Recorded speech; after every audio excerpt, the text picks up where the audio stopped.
La epístola de hoy es tomada del apóstol San Pablo a los Colosenses, y también a partir del primer domingo del Adviento, para empezar con el año litúrgico. Antes del sermón, les vamos a empezar a leer 2 minutitos, 3 minutitos el catecismo.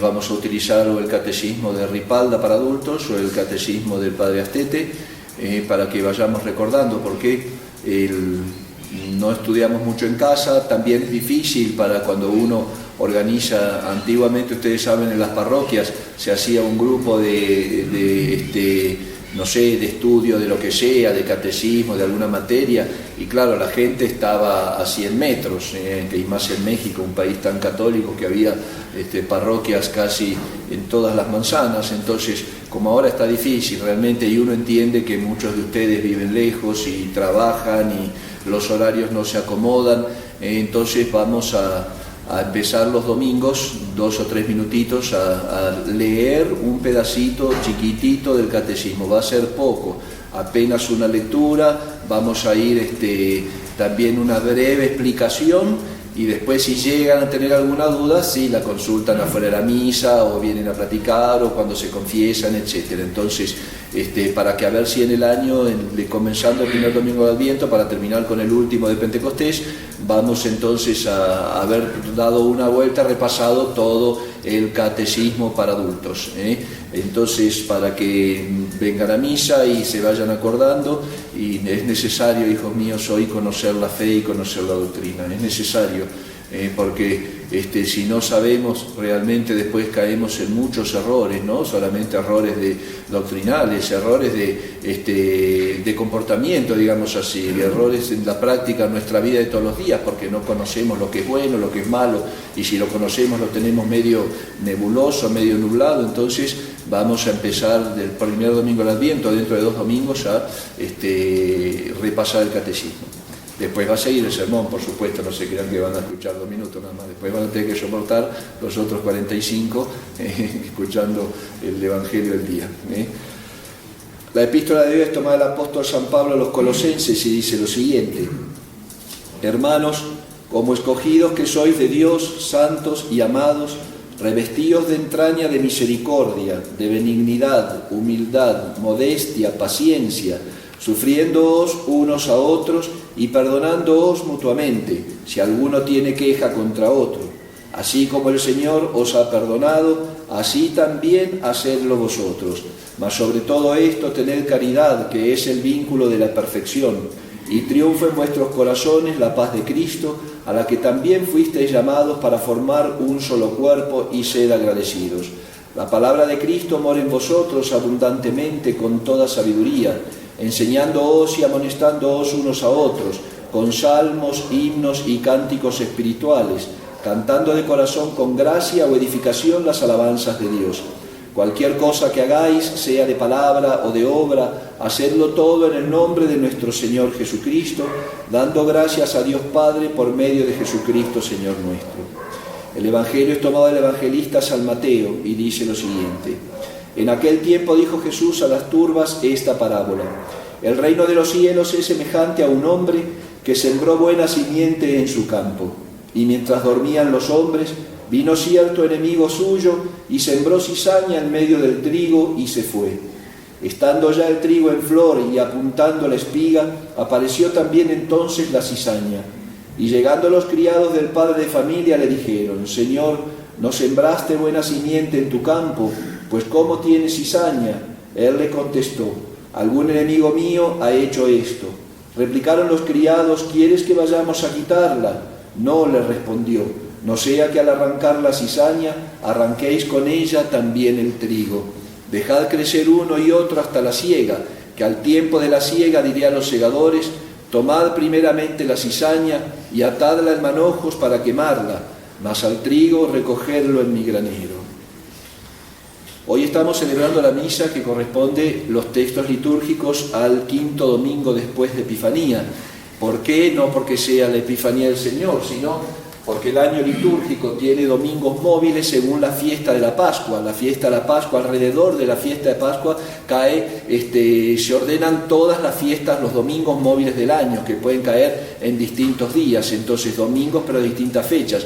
Este año la Pascua fue en abril, el año que viene, Dios mediante, creo que la Pascua va a ser el 31 de marzo, y así entonces el final del año tiene más o menos domingos.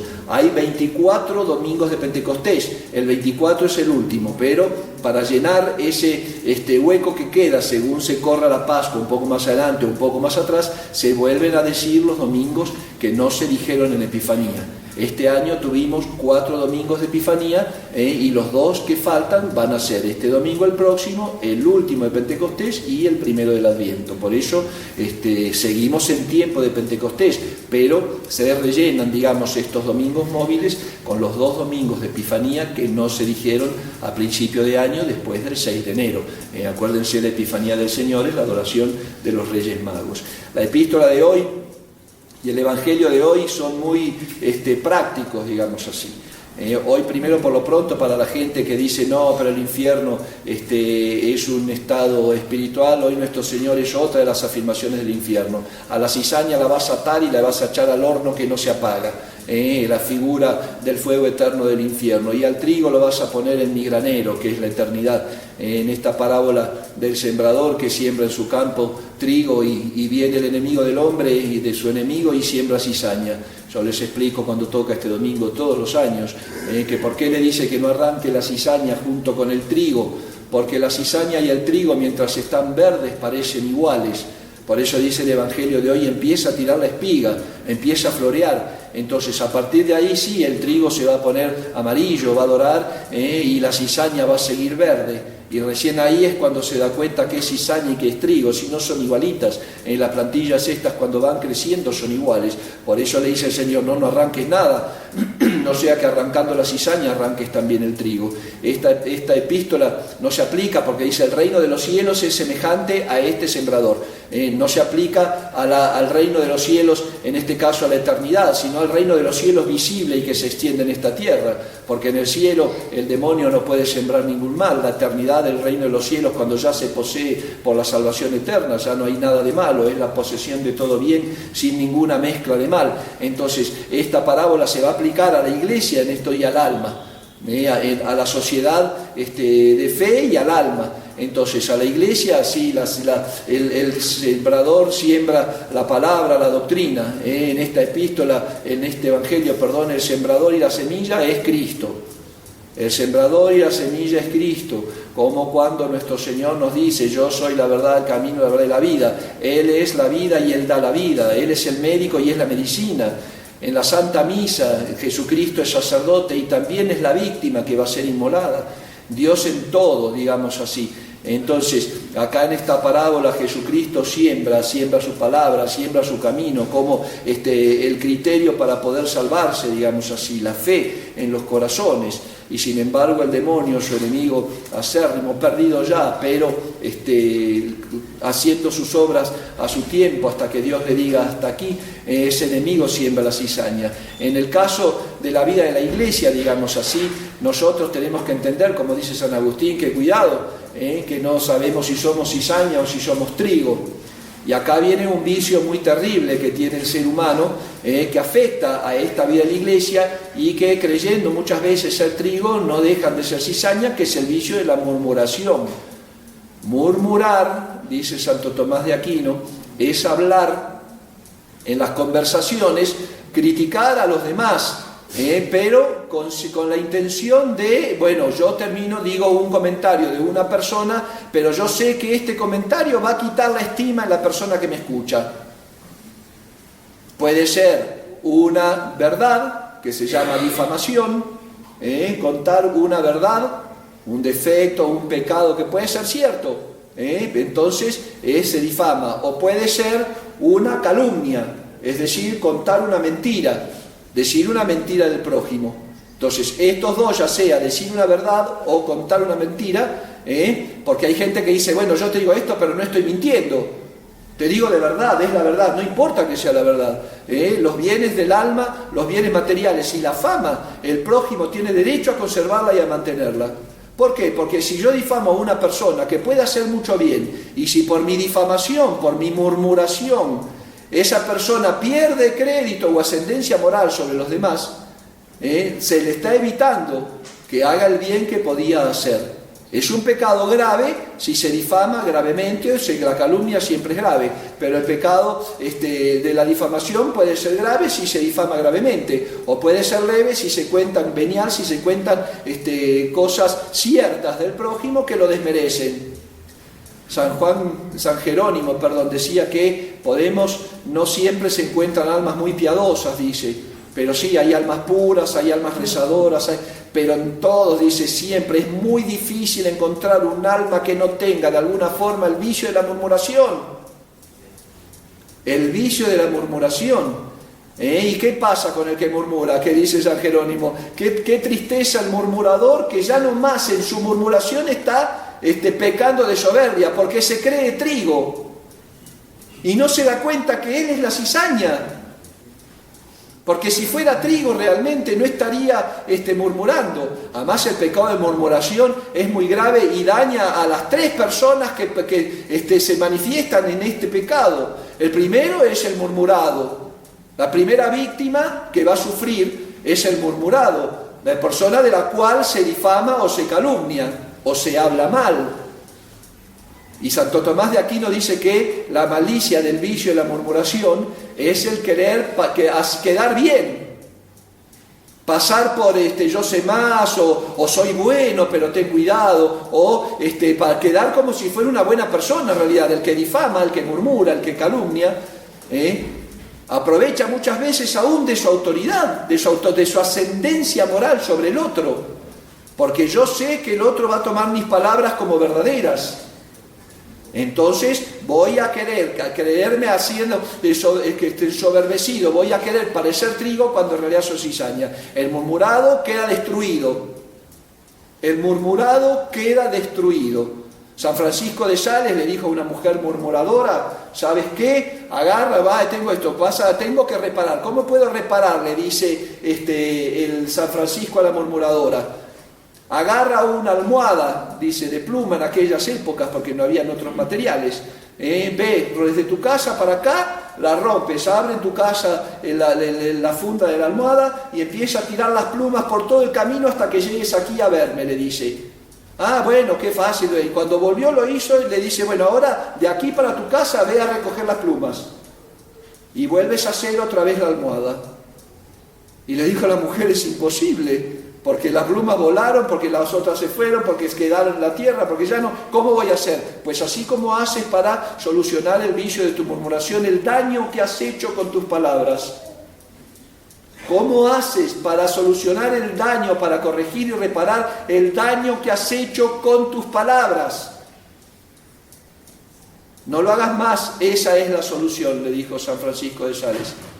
Y además, la fama que quitaste la tienes que reparar. Te guste o no te guste, pases vergüenza o no pases vergüenza. Tienes que reparar esa fama que robaste. Por ello, el murmurado es la primera víctima. El que escucha la murmuración, porque no es solamente el que murmura, el que presta oídos, que parece que le crece la oreja para poder escuchar más y se abren los ojos grandes así, porque a veces cuando no escuchamos bien, escuchamos por los ojos. Y qué interesante, y qué más, y no te puedo creer, y decime, y en serio, y es verdad, y todos esos comentarios como echando leña al fuego para que el murmurador siga y dale y dale. El que escucha la murmuración es 50% culpable del que murmura. Sigue diciendo San Jerónimo que si no hubiera quienes prestan oído a los murmuradores, no existiría la murmuración. Porque el murmurador tendría que ir a hablarle a los gatos, a la pared, a las plantas, que seguro se secarían porque esas palabras no fertilizan nada. Entonces, hijos míos, cuidado, el murmurado lo destrozan. El murmurador es partícipe y cómplice del murmurado. El que escucha, la murmuración es partícipe y cómplice del que murmura. Y por supuesto, dejamos para el tercero y con el broche de oro el murmurador. Si tuvieras, en realidad, te metieras en tu vida como te metes en la vida de los otros. Si hablaras de tus culpas como hablas de las culpas de los otros, serías el alma más humilde de la tierra. Porque así como cuentas faltas, defectos, pecados de los otros, contaras tus faltas, tus defectos, tus pecados, serías un santo, como el padre de Molokai, que como estaba leproso, venía sacerdote en un barco y de la orilla hasta el barco él se confesaba a los gritos contando sus pecados. Lloraban, los marineros se iban para no escuchar, pero lloraban de la humildad de ese hombre. ¿Cómo puede ser? ¿Cómo quiere salvarse? Que habla a los gritos sus pecados con tal de recibir el perdón. Con tal de ser perdonado, gritaba sus pecados para que el sacerdote lo absolviera desde la proa del barco, porque no podían bajar, porque era la isla de los leprosos, el padre Damián. Entonces, hijos míos, les digo así, si no hubieran escuchadores, digamos así, auditores, no habrían murmuradores. Si cada vez que viene uno y empieza a hablar del otro, dice, no, ¿sabes qué? Discúlpame, mejor me voy, no, y no es verdad, y hay que justificar o tratar, no existiría el murmurador, porque estaría avergonzado. El murmurador se avergüenza, por eso sabe muchas veces a quién contarle. Y el que quiere murmurar y escupir todo el veneno de la difamación y la calumnia, sabe con quién ir a hablar. Con este no, porque este me va a cortar el rostro y me va a dejar pagando y voy a pasar vergüenza. Me voy con aquel que yo sé que después lo que yo le digo se lo va a decir. Además, ojo con la confianza con el murmurador. La persona que viene a hablar mal de uno ante mí, lo más probable es que vaya a hablar con otro mal de mí.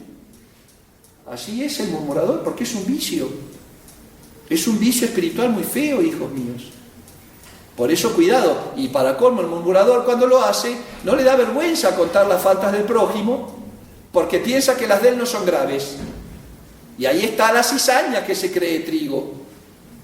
La cizaña que se cree trigo. ¡Qué tristeza, qué sorpresa cuando empiece a madurar el trigo y él se quede verde! Cuando venga Dios a pedir cuenta de virtudes para poner en la eternidad y para cercenar de defectos. ¡Qué sorpresa se va a llevar el murmurador cuando se dé cuenta que nunca maduró, que quedó cizaña! Por eso muchas veces nosotros, cuando estamos con ese espíritu, pensamos que si fuera por nosotros, todos los demás tendrían que morirse, y ojalá se muera, y ojalá se muera, y ojalá se muriera todos los que nos hacen mal. O que nosotros creemos que nos ofenden, nos hacen mal. Si fuera por nosotros, estaríamos únicos en el mundo, porque todos los demás se tienen que morir. ¿Por qué? Porque no son como yo, porque no piensan como yo, porque no hablan como yo, porque no obran como yo, así está como el fariseo de la parábola. Por eso, hijos míos, Dios tiene tiempo, y al tiempo de la siega. En cuestión de la iglesia, nos vamos muriendo y Él va arrancando. Vienen sus ángeles y arrancan, dice el Evangelio. Los ángeles de Dios vienen arrancando lo que es cizaña y lo que es trigo. A lo que es trigo lo van a poner el granero en la vida eterna. ¿Y cómo van a saber que es trigo? Porque doró, porque maduró, porque dio fruto, porque esa planta siguió y creció y dio semilla, y esa semilla cae y da el fruto el 100%, dice el Evangelio. ¿Y cómo te das cuenta que fue cizaña? Porque te moriste en tu verdor, digamos así, en tus defectos, en tus pecados. ¿Me explico? Entonces, hijos míos, cuidado. Eso es en el plano de la iglesia. En el plano del alma, cuidado con lo que sembremos en ella.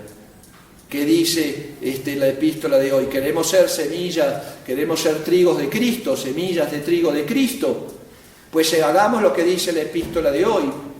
Juzguemos a los demás con entrañas de misericordia, con entrañas de caridad, de comprensión, soportándonos los unos a los otros. Y ustedes saben, una de las notas características del fin de los tiempos, cómo sabemos también que estamos llegando al fin de los tiempos, dice nuestro Señor en uno de los evangelios escatológicos del último de Pentecostés y primero del Adviento. Él dice una cosa que es muy importante. Hoy nosotros le ponemos todo a la cuestión de la apostasía. Encontraré la fe cuando venga a la tierra, dice nuestro Señor, de una apostasía como no la hubo jamás, como la mayor parte de la humanidad va a apostatar y va a ser anticristiana. Ese es uno de los signos, dice. Pero el otro La caridad de los míos se enfriará. Se odiarán, dice nuestro Señor. Se odiarán. Uno se asombra porque no tiene la fe, pero hay que asombrarse más en un católico el no tener la caridad, el amor fraterno, la paciencia, la tolerancia, no al pecado, al defecto. Al pecado hay que combatirlo siempre.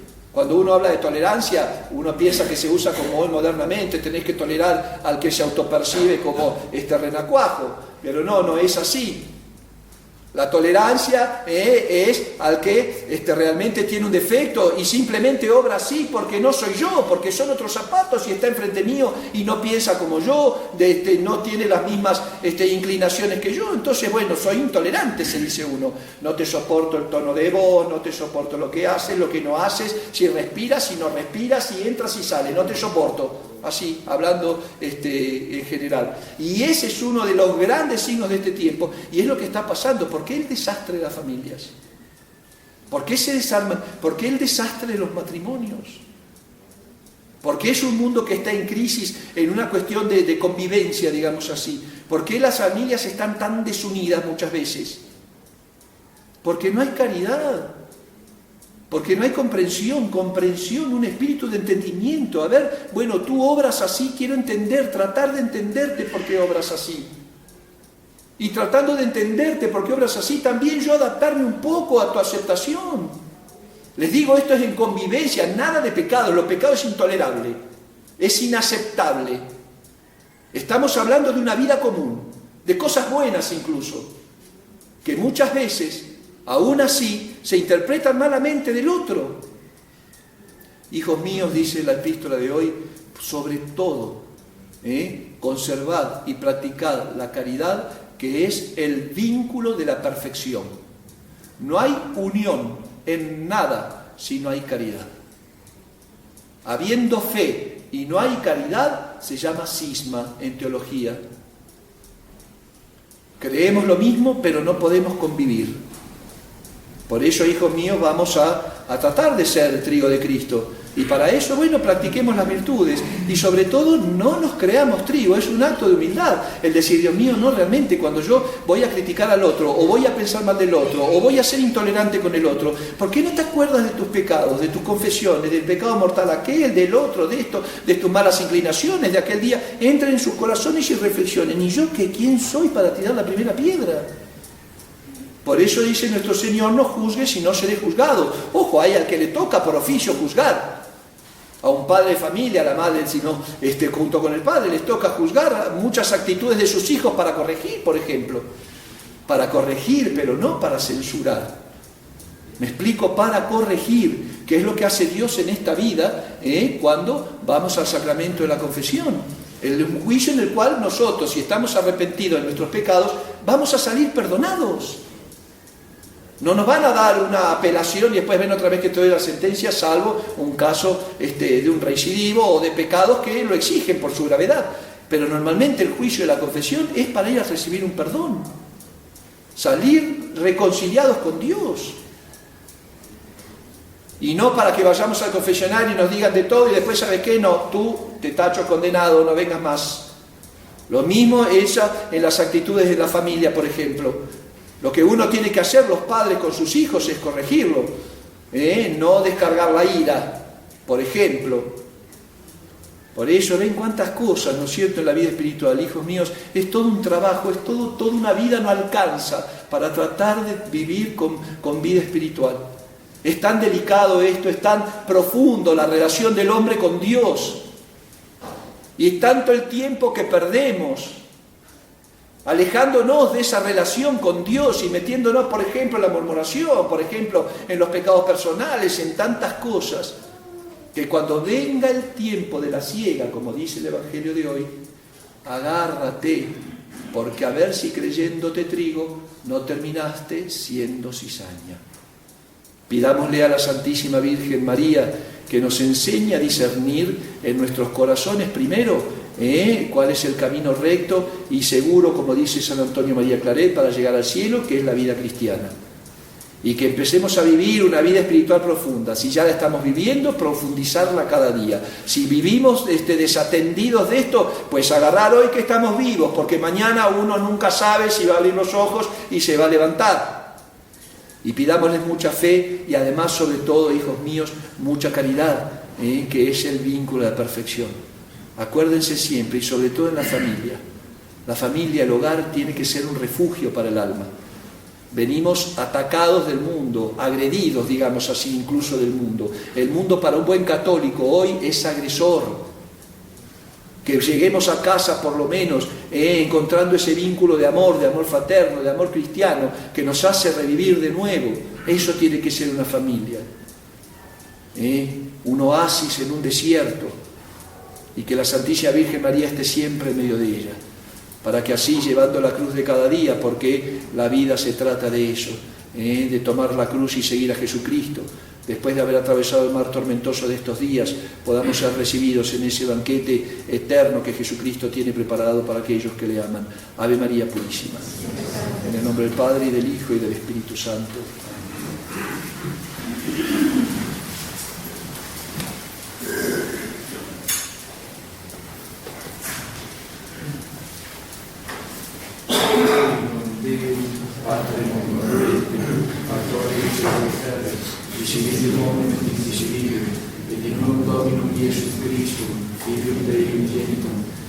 Parte natum de omnia secula, Deo de Deo, lumen de lumine, Deum Deum de Deo, genitum non factum consubstantialem Patri, perque omnia facta sum, qui propter nos omnes et propter nostra salute, de celi de genis, et incarnare et Spiritus Sancto, et Maria Dei, et domo Patris, et Spiritus Etia pro nobis, et Ponus Pilatus, pasus et sepultus eis, la resurrexit tertia die según nos lecturas, et ascendit in caelum sedet ad extiram Patris, et iterum venturus est cum gloria, judicare vivos et mortus, curios regnum et finis, et in Spiritum Sanctum glorificante, qui ex Patre Filio et cum Patre et Filio simul et co-glorificato, qui locundus eis per profetas, et una santa cattolica et apostolica Ecclesia, confiterum baptisma in remissione peccatorum, et expecto resurrectione mortuorum, et vita virtudi seculi. Amen.